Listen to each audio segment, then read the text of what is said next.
Welcome to the Darkstream, Voxday, voxday.blogspot.com, and unauthorized.tv.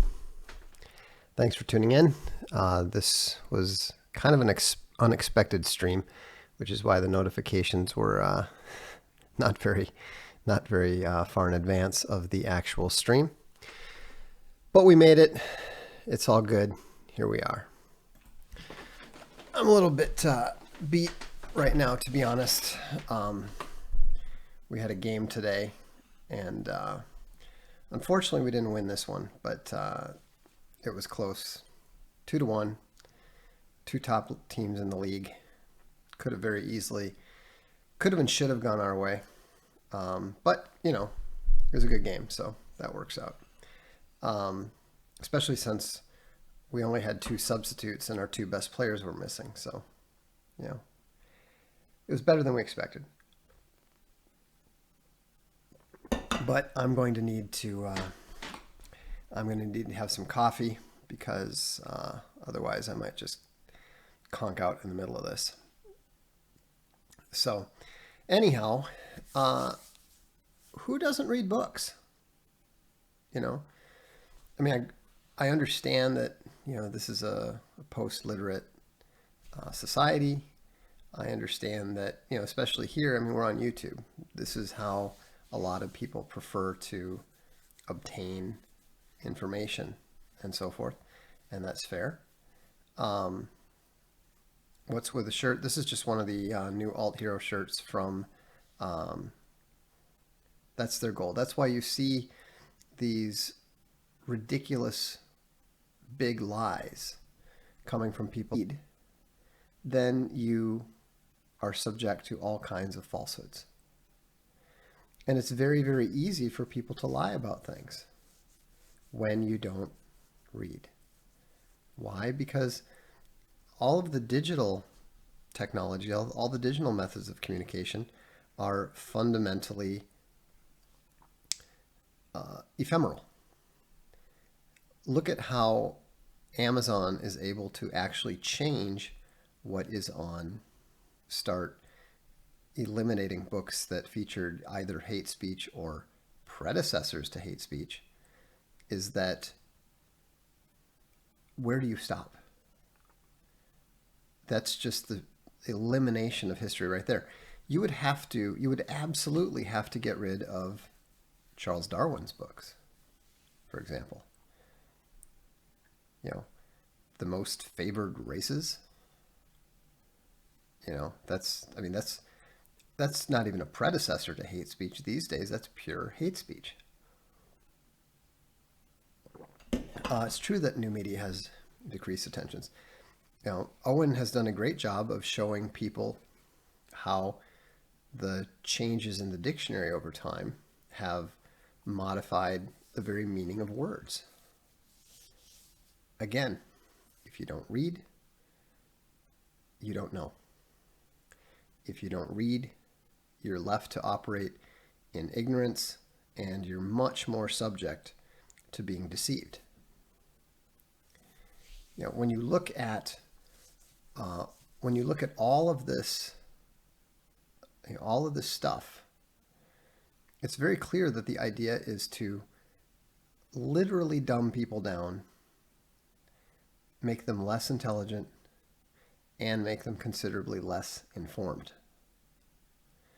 The White Rabbit is right. Reading provides historical context. And so it's interesting when you look at this stuff, and you know, it allows you to check and verify different concepts. Now, that's one of the reasons why we are in the process of introducing the Castelli Deluxe model, where we're going to be doing a regular series of very high quality leather-bound books. And some of the books are going to be ours, but a lot of them are going to be books that we and our readers and our subscribers want to see preserved. Why? Well, here's another example. Just to be clear, we are not going to be doing any books like this, but this is one of our family Bibles. It's really big. Heck of a cover, huh? It's even got the gilt page edgings that we talked about, and it's kind of interesting. It's very cool. It's actually the approved Holy Catholic Bible containing the entire canonical scriptures according to the decree of the Council of Trent, translated from the Latin Vulgate, the Hebrew, Greek, and other editions in diverse languages. And it's interesting because and it has elegant steel plates. It was actually published, if I recall correctly, in 18 something or other. The Pope was Pope Pius VI, and it's kind of funny, these old books smell really good. I have no idea if the gilt page etching does something. I do think it tends to protect things, but I don't know that it really does anything in particular to preserve it in any way.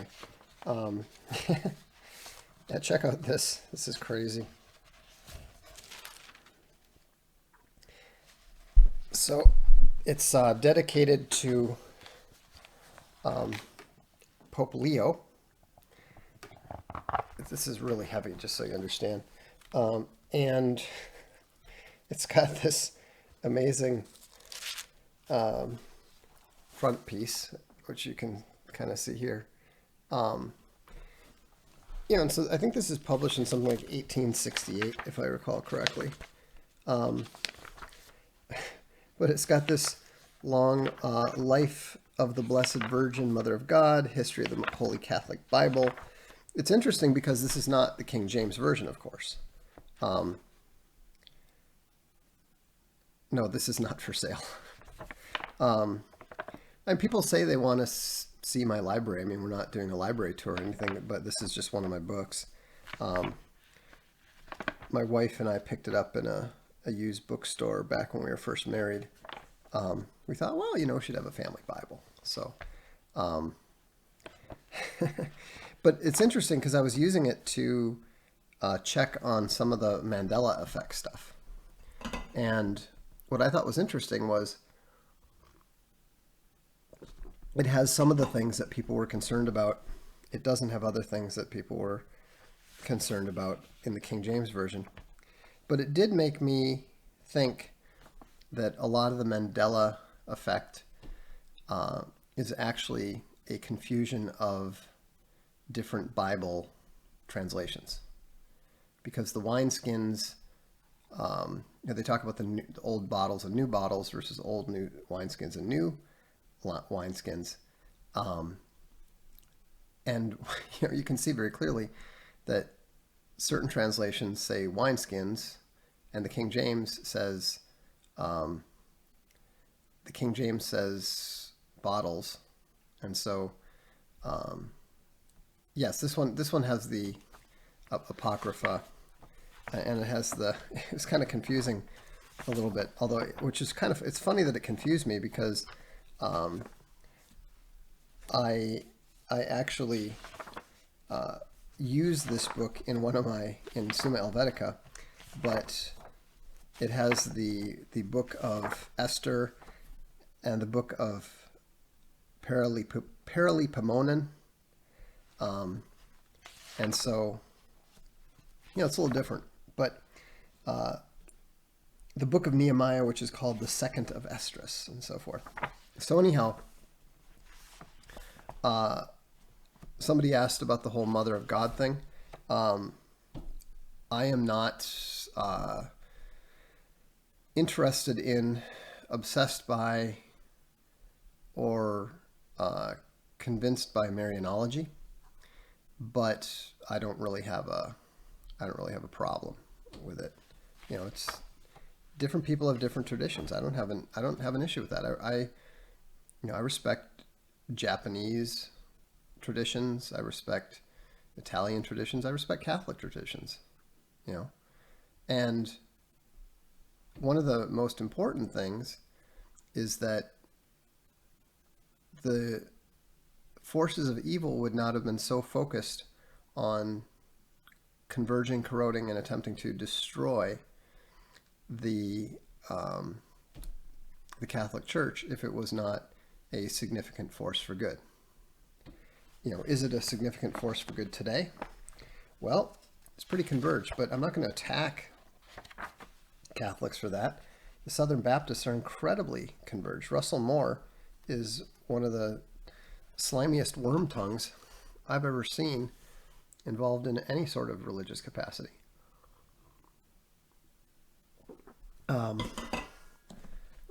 Well, the clergy plan is real.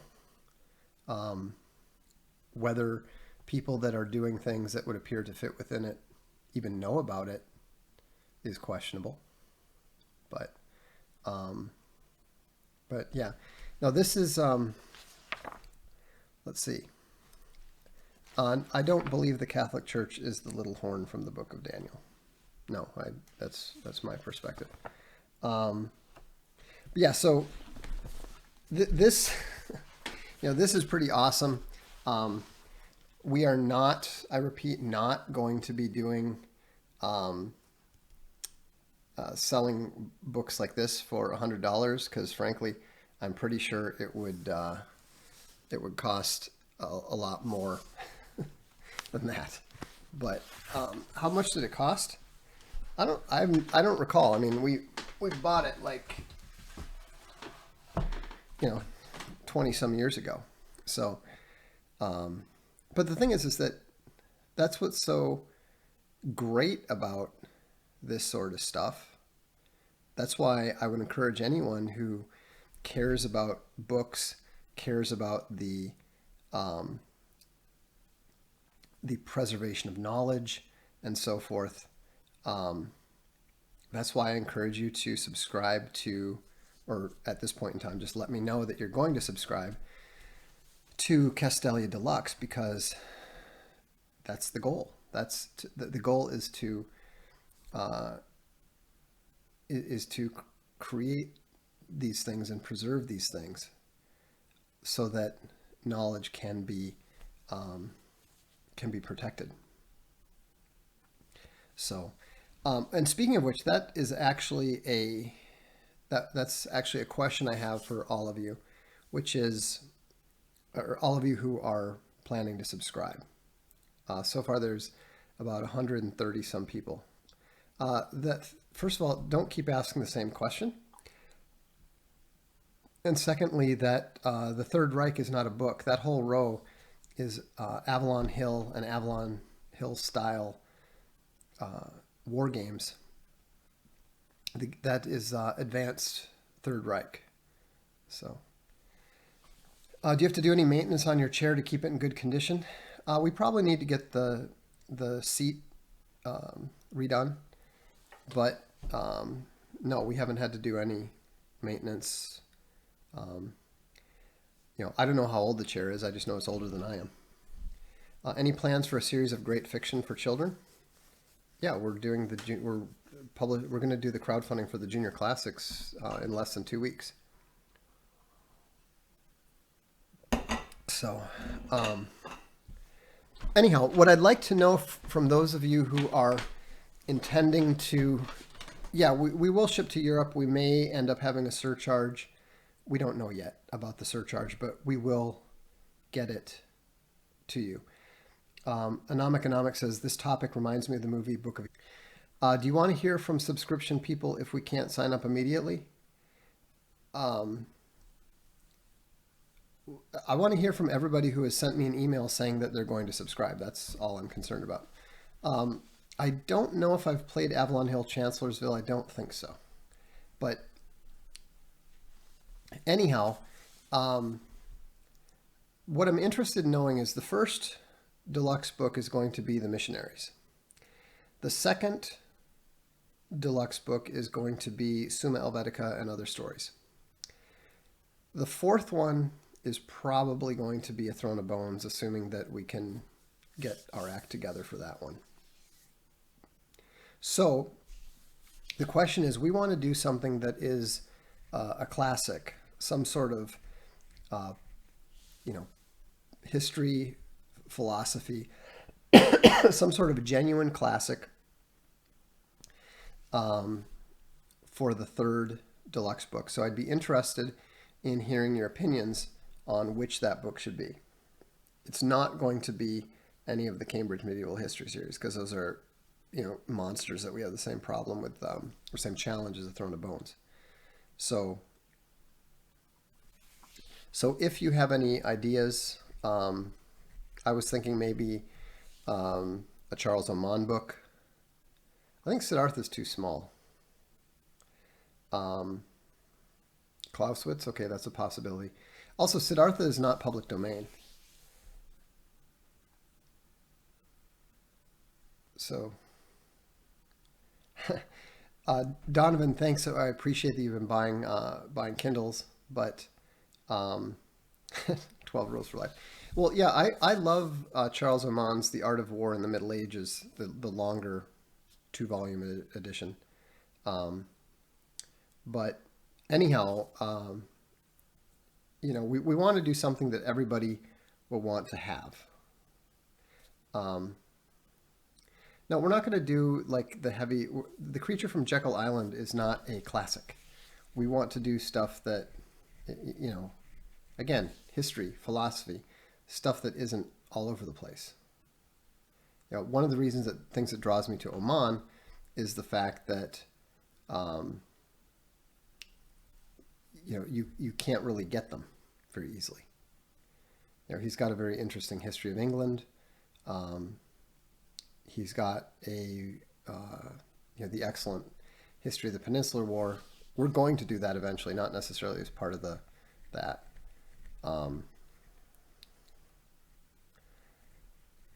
Durant's histories, yeah, they're good, much better. No, it can't. We're not doing more modern stuff. I said public domain. Okay, that means like 1922 at the soonest.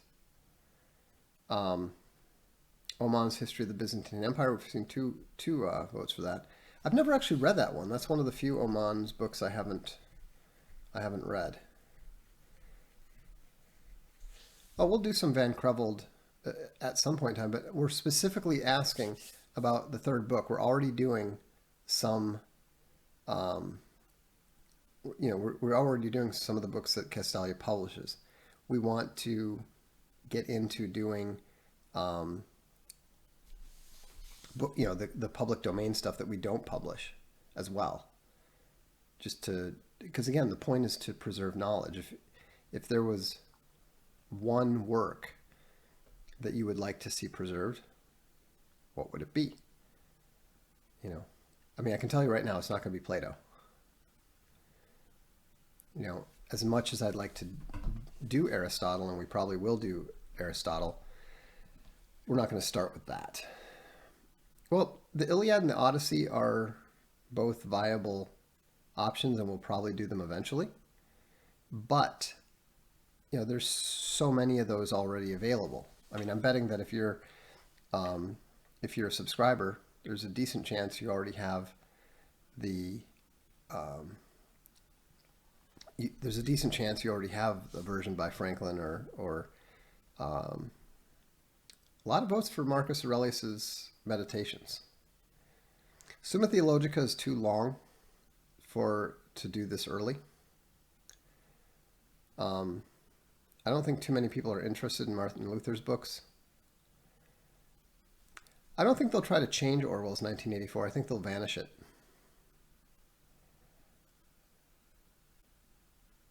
So, anyhow, So we're still working on this. I could definitely do an introduction to meditations. That's something that I've read several times. Something that's had a reasonably big impact on my life. I certainly wouldn't object to that.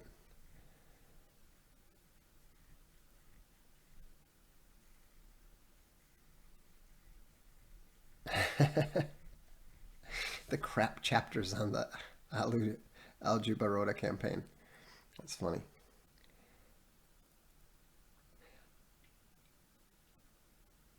Yeah. Cicero actually is kind of a fascinating thought because I think that Cicero is vastly underrated today.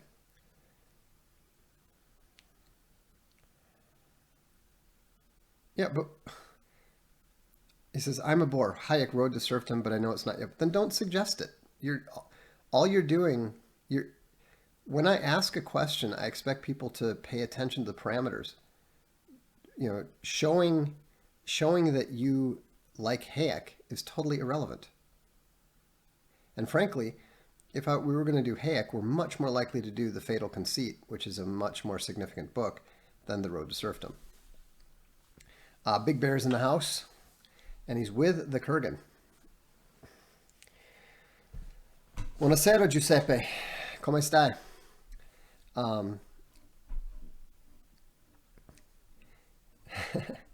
Yeah, I mean, again, it's important that these are books that people want to have, that people want to own, and also ideally that people want to read. You know, Gibbon's Rise and Fall of the Roman Empire. We'll probably get around to doing that too. Oh, we'll definitely get around to Awaken the Nightland. But again, this is a specific question. This is for book number 3, and we're already doing Castelia books for 1 and 2. So number 3 and possibly number 4 are probably not going to be. So, and again, we've got, I think, 133 people have told me that they're intending to sign up for the deluxe subscriptions. We're hoping to have that, turn that on and have it live within the next 2 weeks. But if you're interested, I encourage you to sign up. Just shoot me an email. A lot of support for Marcus Aurelius. I'm a little surprised and very pleased by that. That's the kind of book that I would do in a heartbeat. So, yeah, I should show this again. I don't think the Kurgan has seen this, but I don't think he knows that I actually have a Catholic Bible, not just a Catholic Bible, the Catholic Bible.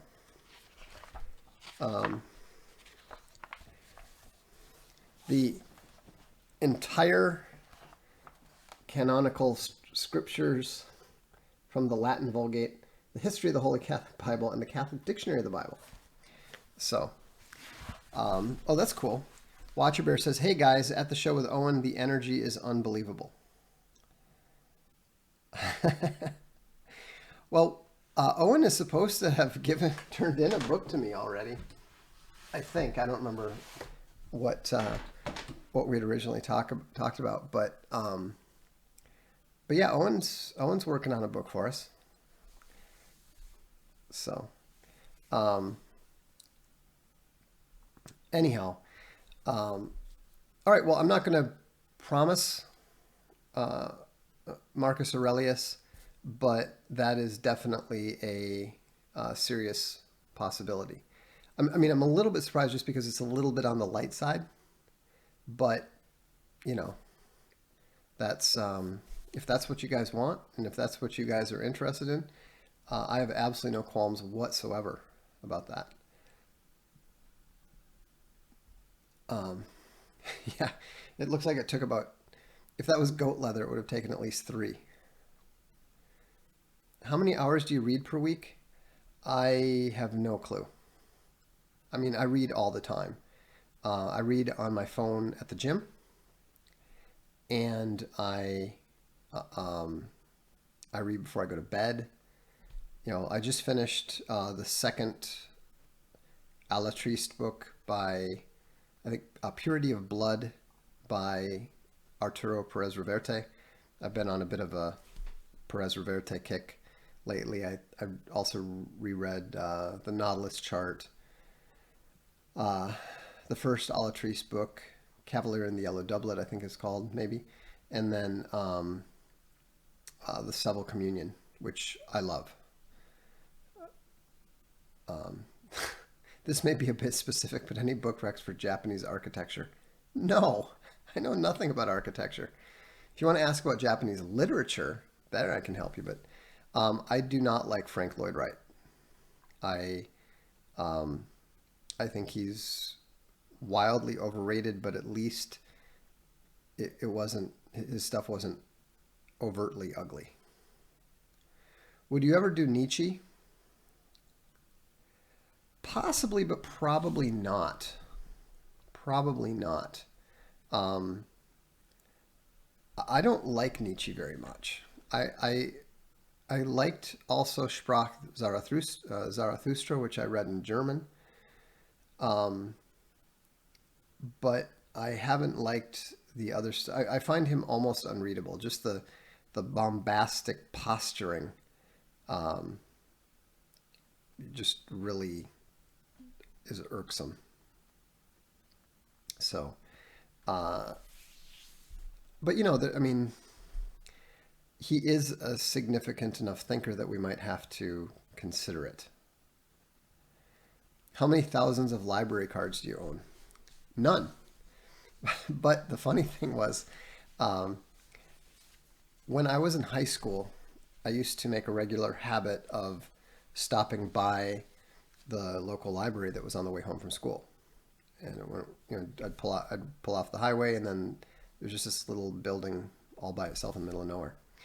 And it was kind of funny because there was a really pretty, um, really attractive young librarian there. She was the same age that I was. And it was funny because, um, you know, I was there all the time checking out stuff. And so I finally asked her out one time. We went out on and off for a while.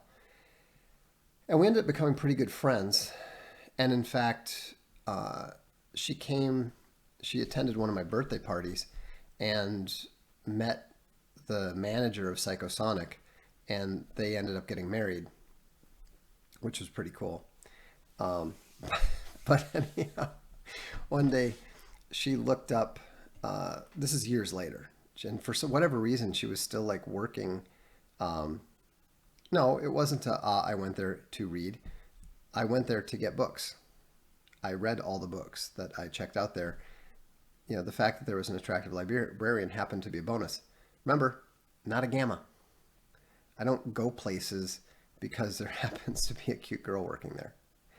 Um, anyhow, uh, so, so years later, I mean, this is like after college, she goes and looks up my finds. And I had like, she said I had like an astounding amount of finds because there were a few books that like I hadn't returned since fourth grade. It was literally like, you know, 12, 14 years later. Um, so anyhow, she was kind enough and had enough swing at the library to eliminate my fines.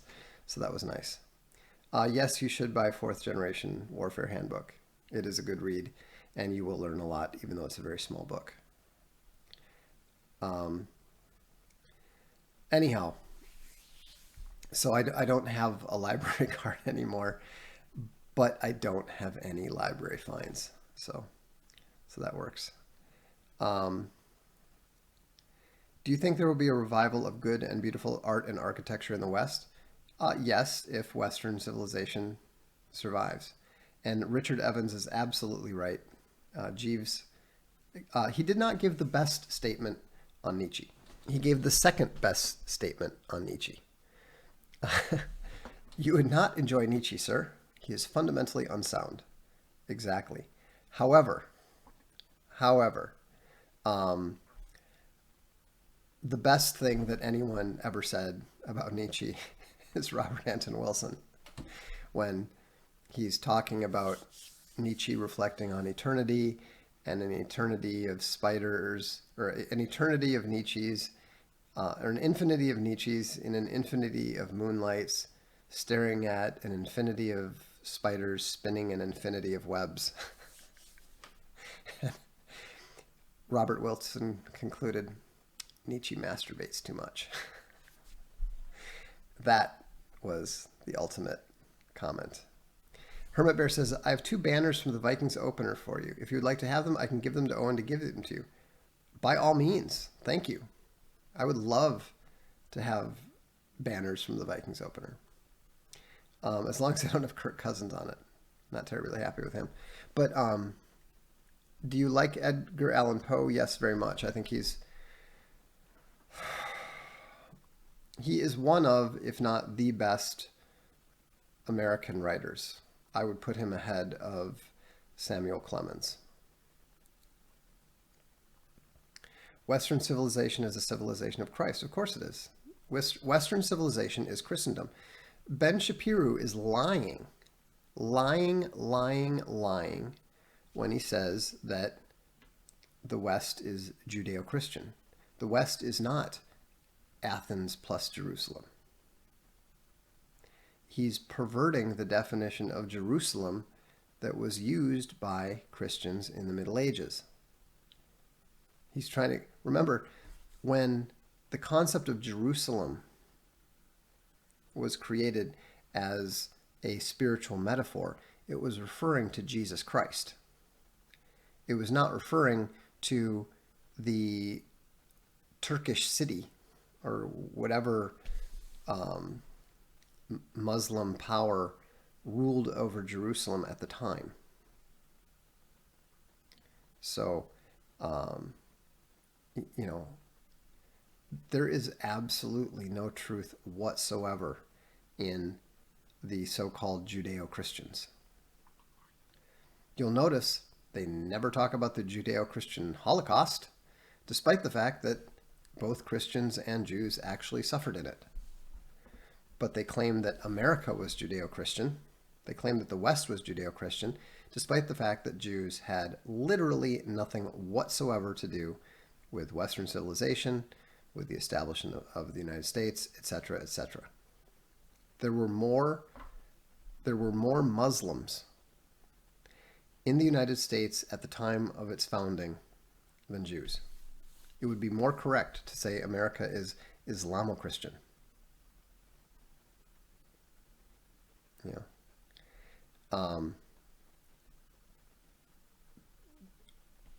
Ben Kershaw recently said we get our morality from Israel.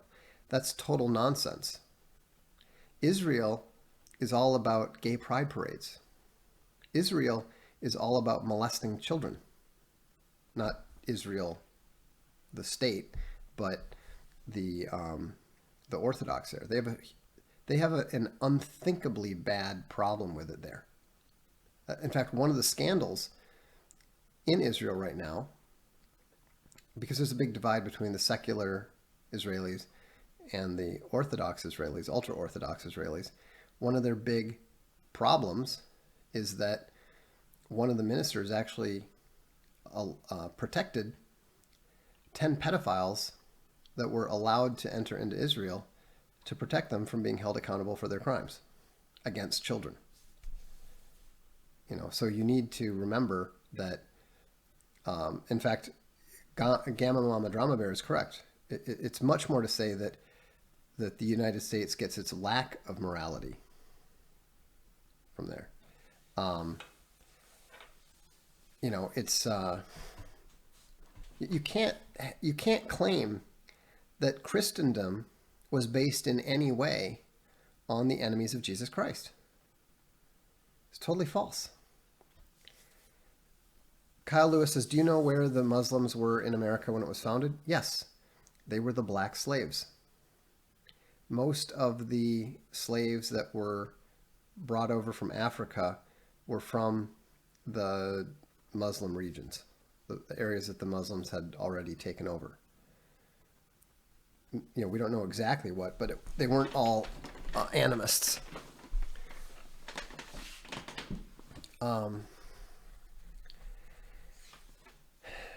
And again, we don't know exactly, but we know that given the number of slaves there were at the time, that means that there were almost certainly, such a insignificant number of Jews in the United States at the time of its founding that there were almost certainly more Muslims.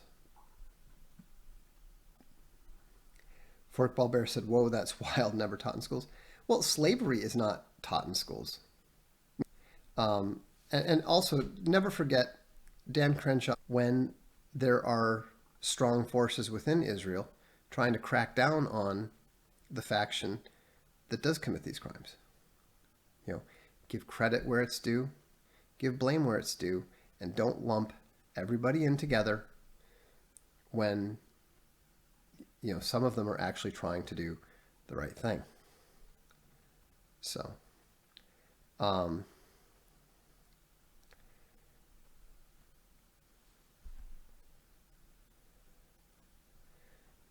do you know of any good history books of the U.S. South without all the anti-white propaganda?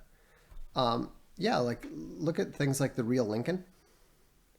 You know, there's plenty good. I mean, just read books written by Southerners. You know, they definitely will not give you the Yankee perspective. So let's do some super chats here. And Bolster is first, and he does his thing. Thank you. Let's see here. Anomic says, LaRouche. I have never understood the enthusiasm about Lyndon LaRouche. I mean, never. He's been around since like the 80s, and I've never understood why anyone pays him any attention whatsoever. And they're always blaming him on Republicans, even though he's a Democrat. So I don't get it. Marie Golay wants us to know she is still hooked on phonics. Try and Speak says, Protestants tend to be very dismissive of the Mother of God. What are your thoughts? Well, first of all, I am not dismissive of Mary, the Mother of God. You know, Mary, the Mother of Jesus. You know, she is apparently blessed above all women. Obviously merits respect.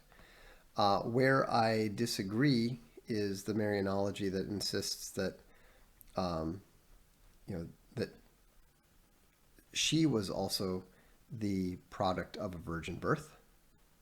You know, a lot of Protestants don't know about that. You know, when they talk about the virgin birth, they're actually talking about the birth of the virgin, not the birth of Jesus Christ. And so that I consider to be just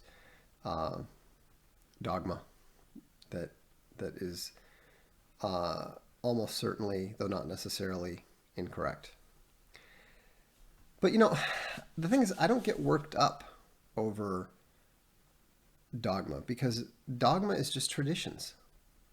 It's human traditions, and human traditions can be respected whether you agree with them or not. I personally think infant baptism is total nonsense. But I respect the tradition. You know, we didn't do that with our children. You know, they had to make that decision on their own. But you know, I certainly am not going to interrupt a Catholic infant baptism by saying, this isn't correct. You know, respect dogma in the same way that you respect human traditions that are not intrinsically wrong or intrinsically evil, because that's the polite thing to do. You don't have to agree, you just have to be polite. Christian Cesaro says, Vox, are you familiar with the band Deftones? Yes, but I'm not a big fan. They immediately came to mind when you said you like New Wave, Duran Duran, etc. You might also be interested in the synthwave. I know all about the synthwave genre. I actually know some people who do it. It's cool. I like it. I'm just not that into, you know, I'm 51 years old. You know, I'm not that into music the way that I used to be. Christian Cesaro said, also, what is some of your favorite video game box art? I love the General series, the 5-star series, Allied General, Panzer General, Fantasy General, Star General. I thought they did an amazing job of tying them all together, despite the fact that they're in different genres. Ultima, I like the Ultima boxes too. Although I never knew what to do with like the little maps that they gave you, little cloth maps. Vox, thanks for beating the gamma out of me with Big Bear. Any tips on how to pick the right battle? Yeah, balance your risk and your reward. You want to choose battles where there is less risk and more reward. There's no point in getting into a battle that could cost you everything but isn't going to gain you anything. I might be way too trigger happy. You probably are, but just learn to take your shots. For me, it's always helpful to remind myself about Wellington and his cavalry. Over and over and over again, the cavalry got themselves in trouble by winning battles. They would win the battle, be all pumped up, and extend themselves too far and take lots of unnecessary casualties. Focus on winning the battle at hand, then stop, regroup, think. Get over your enthusiasm. Thomas W. said, ordered a Rabid Puppies shirt. Still wondering what Rabid Puppies is. That was our second and third campaigns to disrupt the Hugo Awards. They were very successful, and that is why, if you look up the history of the Hugo nominations, you will see immortal works like Space Raptor Butt Invasion and boned alien stripper boned by the T-Rex, I think. Quite the legacy, quite the prize. Julian Assad says, in Spain, home of the taco. What's your Taco Bell recommendation again? It's very simple. Bean burrito, extra cheese, no red, and no onions. And then cheese chilito, or it's sometimes known as a chili cheese burrito, which is not correct. It's a chilito. But what is Van Crevel's IQ? 165 plus. It's interesting. Martin and I had a conversation about this once, and Martin is one of the few people, and I've told him this. He's one of the two genuine geniuses that I've met. The two genuine geniuses that I've met are Martin Van Creveld and Prince Rogers Nelson. In my mind, human genius is more based on accomplishment than processing power. There's plenty of super smart people that never do anything. How can you call them a genius? But sorry, my contacts are starting to dry out. Anyhow, Martin said that he thinks my IQ is actually higher than his, but he has this very large glacial intelligence, which is really strange in that it's inside this, very sort of warm, charming individual, funny individual. And so,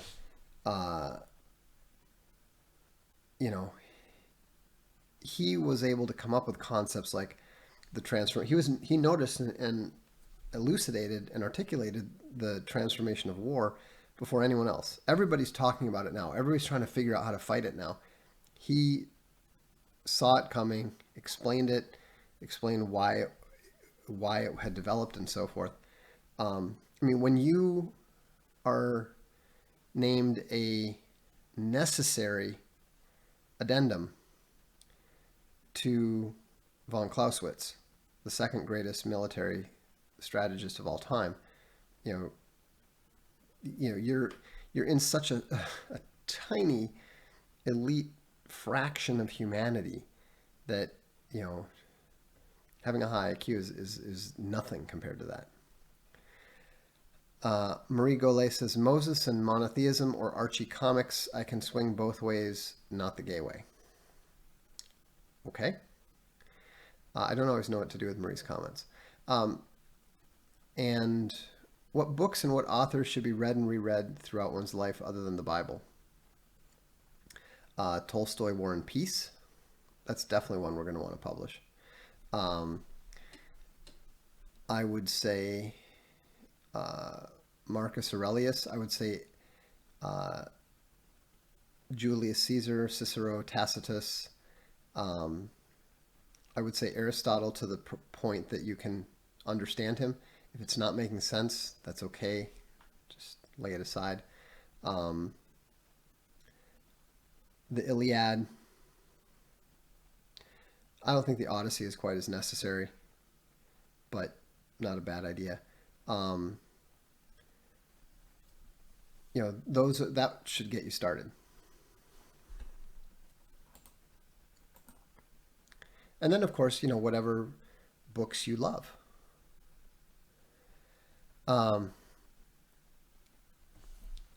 Julian Assad said there were probably more black voodoos than Judeos. Oh, no question. No question at all. Drywall Bear said, I thought you were going to crash a BB show. I don't know why when I have specifically stated I'm not going to any of the 4 shows. My Shield is disgusted. Would Arkhaven consider a comics book collaboration with Games Workshop and Warhammer? Well, of course, but they're already working with Marvel, so that's not going to happen. We might work with Mantic or something at some point in time. Daniel Pereira said, try that cheesy chalupa thing at a newish Taco Bell. It was not bad. I'm still a double-decker guy. Cheers. I didn't recommend the chalupa. I said nothing about the chalupa. Cholito. Are deltas inherently conflict avoidant? No, I wouldn't say that they're conflict avoidant. I would say that they prefer to avoid conflict, but deltas will give you conflict if you disrespect them. Deltas will give you conflict. They will initiate conflict if you don't treat them fairly. The delta, more than anything, requires respect. So if you disrespect a delta, he will usually stand up for himself. Not always, but usually. I mean, he's not going to stand up to an alpha generally, but he might. Ryan Landry said, I've studied art and film for 10 plus years. I'm intrigued by Umberto Eco. Which book of his would you recommend to someone interested in the arts, history of beauty? No. I think I would start with Hyperreality or Travels with a Salmon. Start with his translated columns. I think that'll be more meaningful to you. Should we eat the babies? No. Not even the baby cows. I really don't like veal. I mean, I don't like the way that it's generally, raised and served either, but I just don't even like the taste of it. That's the second vote for Flavius Josephus. Let's see here. What are the Taco Bells in Italy like? Mostly non-existent.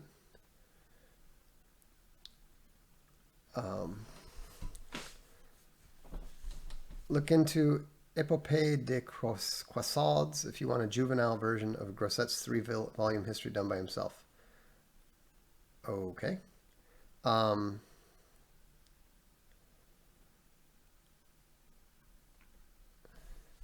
What makes you dubious of Jehovah's Witnesses doctrines?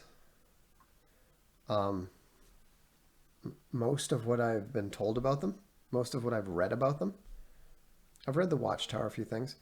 Isn't the main difference to most the fact that they have a similar view of the Trinity as yourself? They don't have a similar view of the Trinity. They actively deny it. I don't deny it. I express that I am dubious about it because I subscribe to the original Nicene Creed and not the Niceno-Constantinian Creed. Or Constantinopolitan Creed, which is what most people who think they subscribe to the Nicene Creed actually subscribe to. Alexander the Great versus von Bismarck. Who had a higher IQ? Probably Alexander. There's no way that he would have survived with Aristotle as a tutor if he wasn't very, very smart. So,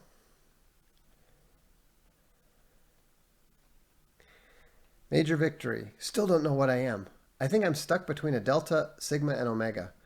Well, the fact that you're talking about yourself when nobody has asked anything about this indicates that you're probably a gamma. What are the lessons we can learn from the endurance of Byzantium? It's just necessary to fight and care about your religion. So, all right. Well, I'm gonna. My contacts are really starting to bug me here, so I'm going to let you go. But again, if you haven't subscribed yet, or if you haven't sent an email, and you want to get a subscription to Castelia Deluxe, I would encourage you to do that. And we're going to get this thing going as soon as we can. And if you're at the Big Bear Show, I hope you're having a great time. Keep crushing. We will see you at the next Darkstream. I'm Vox Day, and this is the Darkstream.